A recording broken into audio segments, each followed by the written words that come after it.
Hello students, my self प्रीति बेरुआ। आज के video में हम लोग डीलोकलाइज केमिकल बॉन्डिंग के बारे में बात करेंगे। जैसा कि आप लोगों को पता होगा कि पिछले जो 4 लेक्चर हुए हैं हमारे चैप्टर फर्स्ट के, उसमें मैंने आप लोगों को स्टार्टिंग में 2 टाइप की केमिकल बॉन्डिंग के बारे में बताया था, लोकलाइज और डीलोकलाइज केमिकल बॉन्डिंग के बारे में। तो हमने जो हाइब्रिडाइजेशन पढ़ा था वो किस टाइप की बॉन्डिंग का एग्जांपल था? लोकलाइज केमिकल बॉन्डिंग का एग्जांपल था। लोकलाइज मीन्स कि उसमें जो इलेक्ट्रॉन्स थे, बॉन्ड के इलेक्ट्रॉन्स थे, वो एक निश्चित जगह पर ही सीमित थे, मतलब 2 एटम्स के बीच में लोकलाइज थे, मतलब अपनी जगह पर थे। जबकि डीलोकलाइज केमिकल बॉन्डिंग में वो इलेक्ट्रॉन्स अपनी जगह पर ना रहकर पूरे मॉलिक्यूल्स में फैल जाते हैं। तो मैंने आप लोगों को इसके बारे में स्टार्टिंग वाले वीडियो में बताया था। आज हम डीलोकलाइज केमिकल बॉन्डिंग के बारे में बात करेंगे और इसके एग्जांपल्स के बारे में बात करेंगे। सबसे पहले ये देखते हैं कि डीलोकलाइज केमिकल बॉन्डिंग होती क्या है। वे मॉलिक्यूल जिनमें 2 एटम्स के बीच में जो बॉन्ड्स के इलेक्ट्रॉन्स है, वो दोनों एटम्स तक सीमित ना रहकर पूरे मॉलिक्यूल में फैल जाते हैं। मतलब अगर किसी मॉलिक्यूल में मान लो 4-5 एटम्स प्रेजेंट है, तो 2 एटम्स के बीच के जो बॉन्ड के इलेक्ट्रॉन्स है वो पूरे मॉलिक्यूल में फैल जाते हैं। तो इलेक्ट्रॉन्स का क्या हो गया? डीलोकलाइज हो गया, अस्थानीकरण हो गया। तो उस टाइप की केमिकल बॉन्डिंग को हम क्या बोलते हैं? Delocalise chemical bonding. अब डीलोकलाइज केमिकल बॉन्डिंग किस किस में, मतलब इसके एग्जांपल्स क्या है? फॉर एग्जांपल अनुनाद के कारण भी हो सकती है इस टाइप की बॉन्डिंग। अनुनाद मतलब रेजोनेंस, जिसको आप लोग बेंजीन रिंग में पढ़ोगे। और एक टर्म और होती है अति संयुग्मन अफेक्ट, मतलब हाइपर कॉन्जुगेशन। इसके कारण भी किसी मॉलिक्यूल में डीलोकलाइज केमिकल बॉन्डिंग की जो पॉसिबिलिटी है वो हो सकती है। रेजोनेंस के कारण कोई भी जो मॉलिक्यूल है उसमें क्या होगा? एरोमेटिसिटी आएगी। अब यहाँ पर हम 3 टर्म्स के बारे में बात करेंगे, कॉन्जुगेशन इफेक्ट के बारे में, हाइपर कॉन्जुगेशन के बारे में और एरोमेटिसिटी के बारे में हम बात करेंगे। जैसा कि मैंने आप लोगों को बताया कि किसी भी मॉलिक्यूल में जो डीलोकलाइज केमिकल बॉन्डिंग होती है वो डिफरेंट रीजंस की वजह से हो सकती है। फॉर एग्जांपल रेजोनेंस के थ्रू हो सकती है, हाइपर कॉन्जुगेशन के थ्रू हो सकती है, और एक इफेक्ट और होता है इंडक्टिव इफेक्ट, उसके थ्रू भी हो सकती है।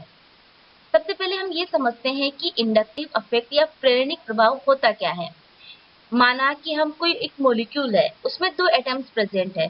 अगर उन दोनों एटम्स की जो इलेक्ट्रोनेगेटिविटी है वो डिफरेंट होगी, तो उनके बीच का जो कोवलेंट बॉन्ड होगा वो कैसे नेचर का होगा? पोलर नेचर का। पोलर नेचर का क्यों होगा?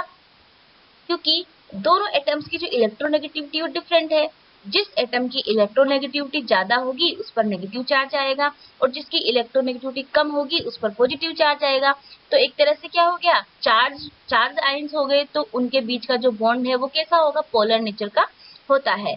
इसी पोलर रीजन के कारण ही जो ऑर्गेनिक कंपाउंड्स होते हैं उनमें इंडक्टिव इफेक्ट जो होता है वो पाया जाता है। अगर इंडक्टिव इफेक्ट की जो प्रोसेस है वो सॉल्वेंट या स्पेस के थ्रू होती है, तो उसको हम क्या बोलते हैं? फील्ड इफेक्ट बोलते हैं। सॉल्वेंट के थ्रू कैसे होगी? मान लो कोई मॉलिक्यूल है, वो किसी सॉल्वेंट में घुला हुआ है, तो जैसे उसको सॉल्वेंट में घोला तो उसमें पोलैरिटी आ गई, उस मॉलिक्यूल में उसके अंदर पोलैरिटी आ गई, इसका जो कोवलेंट बॉन्ड है वो पोलर नेचर का हो गया। तो इस इफेक्ट को क्या बोलेंगे? फील्ड इफेक्ट बोलेंगे। अब यहाँ पर हम एक मॉलिक्यूल का एग्जांपल लेकर समझते हैं कि जो इंडक्टिव इफेक्ट होता है वो कैसे होता है। यहाँ पर एक एग्जांपल लिया है हमने। मान लो कि ऑर्गेनिक कंपाउंड्स का मॉलिक्यूल है C1 C2 C3 C4, जिसमें 4 कार्बन है।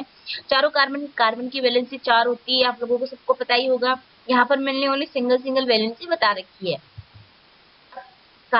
इस जो ऑर्गेनिक मॉलिक्यूल से एक डिफरेंट मॉलिक्यूल जुड़ा हुआ है X। माना कि ये जो X मॉलिक्यूल है वो इलेक्ट्रॉन अट्रैक्ट करने वाला ग्रुप है, मतलब इलेक्ट्रॉन को अपनी तरफ खींचने वाला मॉलिक्यूल है, इलेक्ट्रॉन आकर्षित करने वाला मॉलिक्यूल है। तो ये क्या करेगा? जो कार्बन जो मॉलिक्यूल जो C1 कार्बन है उससे क्या करेगा? X जो एटम है वो क्या करेगा? इलेक्ट्रॉन को अपनी तरफ अट्रैक्ट करेगा। अब देखो, X जो मॉलिक्यूल है वो इलेक्ट्रॉन अट्रैक्ट कर रहा है, तो उस पर कौन सा चार्ज आएगा? नेगेटिव चार्ज आएगा। लेकिन जो C1 कार्बन एटम है उससे क्या हो रहा है? X इलेक्ट्रॉन ले रहा है, तो कार्बन जो C1 कार्बन एटम है उस पर इलेक्ट्रॉन की कमी हो रही है। तो इलेक्ट्रॉन की कमी होगी तो उस पर कौन सा चार्ज आएगा? पॉजिटिव चार्ज आएगा। जैसा कि मैंने आप लोगों को बताया कि जो ऑर्गेनिक कंपाउंड से कोई एक्स एटम अटैच है, तो जो एक्स एटम है वो इलेक्ट्रॉन, अगर इलेक्ट्रॉन अट्रैक्ट करने वाला ग्रुप है तो वो क्या करेगा, C1 जो कार्बन एटम है उससे क्या करेगा, इलेक्ट्रॉन को अपनी तरफ आकर्षित करेगा। तो C1 जो कार्बन एटम है उस पर कौन सा चार्ज आएगा, पार्शियली पॉजिटिव चार्ज आएगा। लेकिन जो एक्स मॉलिक्यूल है उस पर कैसा चार्ज आएगा, पार्शियली नेगेटिव चार्ज आएगा। क्यों आएगा, क्योंकि वो C1 एटम से जो C1C2 बॉन्ड के जो इलेक्ट्रॉन्स है उसको अपनी तरफ अट्रैक्ट कर रहा है। अब जो C1 कार्बन एटम है उस पर इलेक्ट्रॉन की कमी हो गई तो वो क्या करेगा, C3C2 बॉन्ड के जो इलेक्ट्रॉन्स है उनको अपनी तरफ अट्रैक्ट करेगा। अब उसके अट्रैक्ट करेगा तो C3 कार्बन पर भी इलेक्ट्रॉन्स की कमी हो जाएगी, तो फिर वो क्या करेगा, वो C4 वाले बॉन्ड के इलेक्ट्रॉन को अपनी तरफ अट्रैक्ट करेगा। इसका मतलब क्या हुआ कि जैसे जैसे C1 से लेकर C4 तक जो डिस्टेंस बढ़ रही है, x की डिस्टेंस बढ़ रही है, तो जो इंडक्टिव इफेक्ट है उसका जो प्रभाव है वो क्या हो रहा है, कम हो रहा है। सबसे ज्यादा इंडक्टिव इफेक्ट का जो प्रभाव वो किस पर हो रहा है, C1 कार्बन एटम पर। क्योंकि जो x एटम अटैच है वो C1 के सबसे ज्यादा पास में प्रेजेंट है, तो वो C1 एटम से सबसे ज्यादा इलेक्ट्रॉन अट्रैक्ट करेगा। लेकिन जैसे जैसे एक्स एटम की या इलेक्ट्रॉन अट्रैक्ट करने वाले ग्रुप की डिस्टेंस बढ़ती जा रही है, C2 C3 C4, तो इसका जो इफेक्ट है एक्स का वो क्या होता जा रहा है, कम होता जा रहा है। अब यहाँ पर आप लोग एक चीज और समझिए कि यहाँ पर ये क्या इलेक्ट्रॉन अट्रैक्ट कर रहा है मॉलिक्यूल, तो इस टाइप के इंडक्टिव इफेक्ट को हम क्या बोलेंगे, नेगेटिव इंडक्टिव इफेक्ट या -I इंडक्टिव इफेक्ट कहेंगे। पिछले जो एग्जाम्पल था उसमें हमने जो ऑर्गेनिक जो कंपाउंड था उससे जो एक्स एटम अटैच था उसको क्या माना था, इलेक्ट्रॉन अट्रैक्ट करने वाला ग्रुप माना था। अगर हम उस एक्स को इलेक्ट्रॉन रिपेल करने वाला मॉलिक्यूल माने, वाई, यहाँ पर एग्जाम्पल में देखिए आप लोग वाई लिखा है, इसका मतलब क्या है, ये इलेक्ट्रॉन को रिपेल कर रहा है। इसका मतलब एक आप इससे भी समझ सकते हो कि Y की जो इलेक्ट्रोनेगेटिविटी है वो C1 से क्या है, कम है। क्योंकि जिसकी इलेक्ट्रोनेगेटिविटी ज्यादा होगी उस पर नेगेटिव चार्ज आएगा, वो इलेक्ट्रॉन को अपनी तरफ अट्रैक्ट करेगा। तो हमने फर्स्ट एग्जांपल में तो क्या माना कि X की इलेक्ट्रोनेगेटिविटी ज्यादा थी तो वो अपनी तरफ इलेक्ट्रॉन्स को अट्रैक्ट कर रहा था। अब यहाँ पर हम क्या मानते हैं कि जो Y एटम अटैच है उसकी इलेक्ट्रोनेगेटिविटी क्या है, कम है। किससे कम है, C1 एटम से। तो क्या करेगा, जो कार्बन एटम C1 जो कार्बन एटम है वो क्या करेगा, Y से इलेक्ट्रॉन अपनी तरफ खींचेगा। क्यों खींचेगा, क्योंकि जो कार्बन C1 कार्बन एटम है उसकी इलेक्ट्रोनेगेटिविटी ज्यादा है, किससे, Y से। तो ये क्या करेगा, अपनी तरफ इलेक्ट्रॉन को अट्रैक्ट करेगा। तो इससे क्या होगा, C1 पर तो कौन सा चार्ज आएगा, पार्शियली नेगेटिव चार्ज आएगा, और Y पर कौन सा चार्ज आएगा, पॉजिटिव चार्ज आएगा। क्यों, क्योंकि इसके पास इलेक्ट्रॉन्स की कमी हो रही है। अब जैसे ही C1 एटम के पास इलेक्ट्रॉन की जो संख्या है, मतलब जो इलेक्ट्रॉन्स का जो डेंसिटी है वो बढ़ेगी, तो जो C2 कार्बन एटम है वो उससे अपनी तरफ इलेक्ट्रॉन अट्रैक्ट करेगा, उसी तरह C3 अट्रैक्ट करेगा, उसी तरह C4 अट्रैक्ट करेगा। इसका मतलब यहाँ पर भी वही सेम है कि जैसे जैसे Y की डिस्टेंस बढ़ती जा रही है C4 से, तो जो इंडक्टिव इफेक्ट का जो प्रभाव है या जो प्रेरणिक प्रभाव है वो क्या हो रहा है, कम होता जा रहा है। अब यहाँ पर जो Y एटम है उस पर कौन सा चार्ज आ रहा है, पॉजिटिव चार्ज आ रहा है। तो इसका मतलब ये किस टाइप का इफेक्ट हुआ, +I इफेक्ट हुआ। तो जो इंडक्टिव इफेक्ट है वो कितने प्रकार का होगा, दो प्रकार का होगा, -I इफेक्ट और +I इफेक्ट। -I इफेक्ट कब होगा, जब किसी भी ऑर्गेनिक कंपाउंड से इलेक्ट्रॉन अट्रैक्ट करने वाला या इलेक्ट्रॉन आकर्षित करने वाला ग्रुप जुड़ा हुआ हो, तो जो इंडक्टिव इफेक्ट होगा वो कौन सा होगा, -I इफेक्ट। लेकिन अगर किसी ऑर्गेनिक कंपाउंड से इलेक्ट्रॉन रिपेल करने वाला ग्रुप जुड़ा हुआ है, तो वो किस टाइप का इंडक्टिव इफेक्ट शो करेगा, +I प्रभाव शो करेगा। आप लोग सिंपली इससे भी समझ सकते हो कि जो डिफरेंट एटम अटैच है किसी ऑर्गेनिक मॉलिक्यूल से, सॉरी ऑर्गेनिक कंपाउंड से, अगर उस पर पॉजिटिव चार्ज आ रहा है तो +I इफेक्ट, अगर उस पर माइनस चार्ज आ रहा है तो वो -I इफेक्ट कहलाएगा।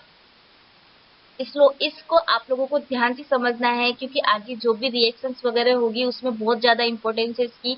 और आप लोगों के एग्जाम्पल में भी जो एग्जाम है उसमें भी इंडक्टिव इफेक्ट से बहुत से क्वेश्चंस आते हैं।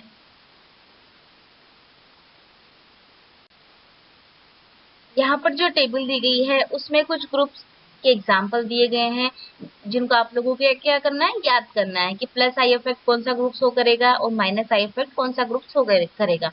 फॉर एग्जाम्पल जैसे किसी ऑर्गेनिक मॉलिक्यूल से CH3 जुड़ा हुआ है तो वो कौन सा इफेक्ट शो करेगा, प्लस आई इफेक्ट।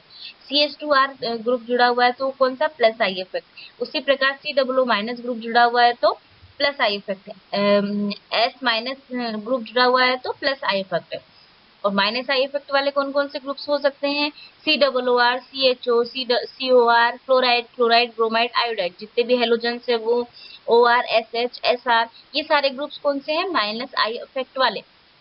सिंपली आप ऐसे भी समझ सकते हो कि अगर किसी एटम से मोर इलेक्ट्रोनेगेटिव एटम अटैच है तो वो कौन सा इफेक्ट शो करेगा, माइनस आई इफेक्ट शो करेगा, क्योंकि जो मोर इलेक्ट्रोनेगेटिव एटम है वो इलेक्ट्रॉन को अपनी तरफ अट्रैक्ट करेगा। अब आप लोग देखो, एक तरफ प्लस आई इफेक्ट वाला CH3 मॉलिक्यूल है और एक तरफ माइनस आई इफेक्ट वाला COOR ग्रुप है। अब CH3 में जो कौन कौन से एटम्स है, कार्बन और हाइड्रोजन, लेकिन माइनस आई इफेक्ट में कौन कौन से, कार्बन, ऑक्सीजन। अब आप लोगों को पता होगा कि जो ऑक्सीजन एटम है उसकी इलेक्ट्रोनेगेटिविटी बहुत ज्यादा होती है कार्बन एटम से, तो ये वाला ग्रुप कौन सा इफेक्ट शो करेगा, माइनस आई इफेक्ट, क्योंकि ये इलेक्ट्रॉन को अपनी तरफ अट्रैक्ट करेगा। दूसरी तरफ आप CH3 को देखो कि जो कार्बन और हाइड्रोजन उनकी इलेक्ट्रोनेगेटिविटी इतनी ज्यादा नहीं होती है, तो ये प्लस आई इफेक्ट शो करेगा। सेम आपको इसी तरह सारे ये याद करने हैं।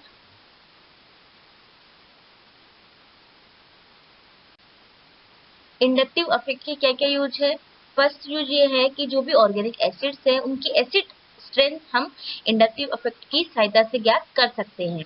वो कैसे ज्ञात करोगे, जैसे आप लोगों को पता ही होगा कि जो भी एसिड्स है उसमें कौन सा फंक्शनल ग्रुप होता है, COOH ग्रुप होता है। उसके कारण कोई भी जो ऑर्गेनिक कंपाउंड है वो अपनी एसिडिटी को शो करते हैं। तो COOH प्लस आई इफेक्ट दिखाएगा या minus I effect, minus I effect दिखाएगा। तो COOH ग्रुप जुड़े होने से क्या होगा, उसकी एसिड स्ट्रेंथ क्या होगी, बढ़ जाएगी, या उसका Ka या pKa की जो वैल्यू होती है वो बढ़ जाएगी। Ka मतलब एसिड डिसोसिएशन कांस्टेंट की वैल्यू बढ़ जाएगी। COOH समूह पर माइनस आई इफेक्ट वाला ग्रुप जुड़ने पर एसिड के आयनन से कार्बोक्सिलिक आयन का जो भी स्टेबिलिटी है वो बढ़ जाती है। अब एसिड्स क्या होते हैं, जो H प्लस आयन देते हैं। अब COOH जो ग्रुप है वो आसानी से H प्लस आयन अपना डोनेट कर देगा किसी भी बेस को, और किस में कन्वर्ट हो जाएगा, COO माइनस आयन में या कार्बोक्सिलेट आयन में कन्वर्ट हो जाएगा।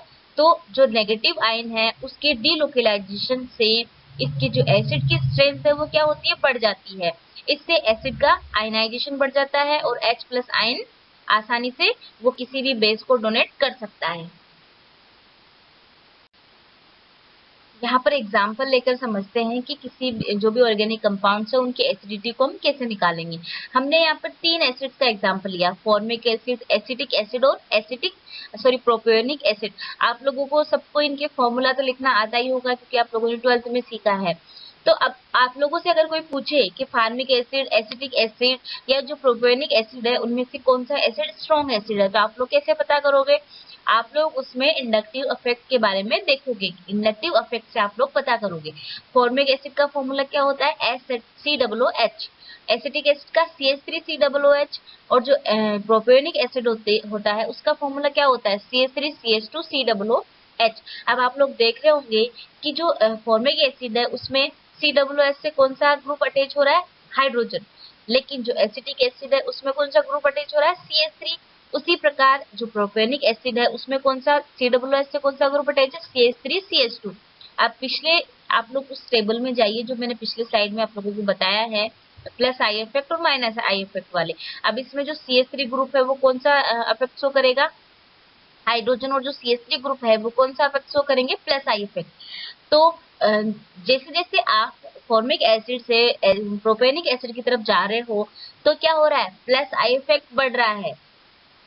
एक तरफ हाइड्रोजन है, सेकंड में CH3 है और दूसरे में CH3CH2 ग्रुप है, तो क्या हो रहा है, प्लस आई इफेक्ट बढ़ रहा है। तो COOH ग्रुप पर अगर प्लस आई इफेक्ट बढ़ेगा तो उसकी एसिडिटी क्या हो जाएगी, कम हो जाएगी। ठीक है, तो इसका जो ऑर्डर होगा वो कैसा होगा, सबसे ज्यादा एसिडिक कौन होगा, फॉर्मिक एसिड होगा, उसके बाद एसिटिक एसिड होगा और उसके बाद प्रोपेनिक एसिड होगा। दूसरा एग्जाम्पल लेकर समझते हैं। CH3COOH की जो एसिड स्ट्रेंथ है वो ClCH2COOH से कम होता है। क्यों? क्योंकि CH3 के अंदर जो एक हाइड्रोजन है, अगर उसको हम क्लोराइड एटम से रिप्लेस कर देंगे तो आप लोगों को पता होगा कि जो क्लोराइड एटम है वो मोर इलेक्ट्रोनेगेटिव है।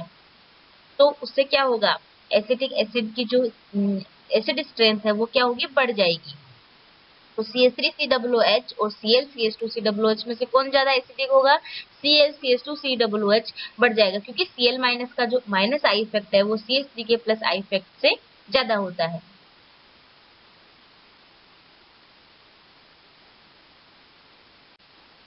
जिस प्रकार हम किसी भी एसिड की एसिडिक स्ट्रेंथ का पता कर सकते हैं इंडक्टिव इफेक्ट के सहायता से, उसी प्रकार हम किसी भी बेस की बेसिक स्ट्रेंथ का भी पता कर सकते हैं। एसिड्स की एसिडिक स्ट्रेंथ निकालने के लिए क्या होना चाहिए, माइनस आई इफेक्ट वाला ग्रुप जुड़ा हुआ होना चाहिए COOH के साथ, मतलब इलेक्ट्रॉन अट्रैक्ट करने वाला ग्रुप। उसी प्रकार अगर हम किसी बेस की बेसिक स्ट्रेंथ निकालेंगे तो उसके साथ कौन सा ग्रुप अटैच होना चाहिए, प्लस आई इफेक्ट वाला ग्रुप या इलेक्ट्रॉन रिपेल करने वाला ग्रुप जुड़ा होना चाहिए। जितने ज्यादा प्लस आई इफेक्ट वाले ग्रुप जुड़े हुए होंगे उस बेस की बेसिक स्ट्रेंथ उतनी ही ज्यादा होगी।